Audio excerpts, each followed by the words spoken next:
Well, last week we told you about the loss of one of our own. Dennis Carlson passed away Friday after a courageous battle with pancreatic cancer at the age of 58. Dennis left a lasting impression on newsrooms in Bozeman and Helena, and his loss was felt among capital city leaders. MTN's Andy Curtis reports.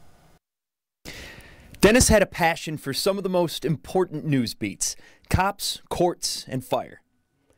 He was tough, but fair. So we hit it off. What I liked about Dennis is he had a professional job to do. He did not let that carry on to where he showed favoritism. And sometimes that was kind of difficult for me because I wanted him to tell my side, but he told what the facts were as he saw them and what he had investigated. He was a regular in Justice of the Peace Mike Swingley's court. Dennis had a great sense of humor. He's one of the true nice people I've ever met. You know, I get to see a lot of people in here, and Dennis immediately struck me as being just a kind and decent, straightforward kind of person. I'm really going to miss having him in here. If a wildfire broke out, Dennis always seemed among the first in the newsroom to know about it.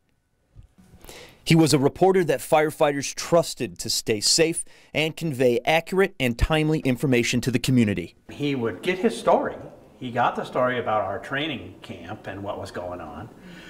But we started to work together, and he would then participate in the training by interviewing these folks and asking them the tough questions at times and responding then with some, you know, here's a good way to address that, here's a good, he did a wonderful job in helping us to bring our young information officers along and firefighters as well. And willing to help local law enforcement agencies through some of their toughest times. He volunteered his own time to help the Broadwater and Gallatin County Sheriff's Office share information following the fatal shooting of Broadwater County Deputy Mason Moore.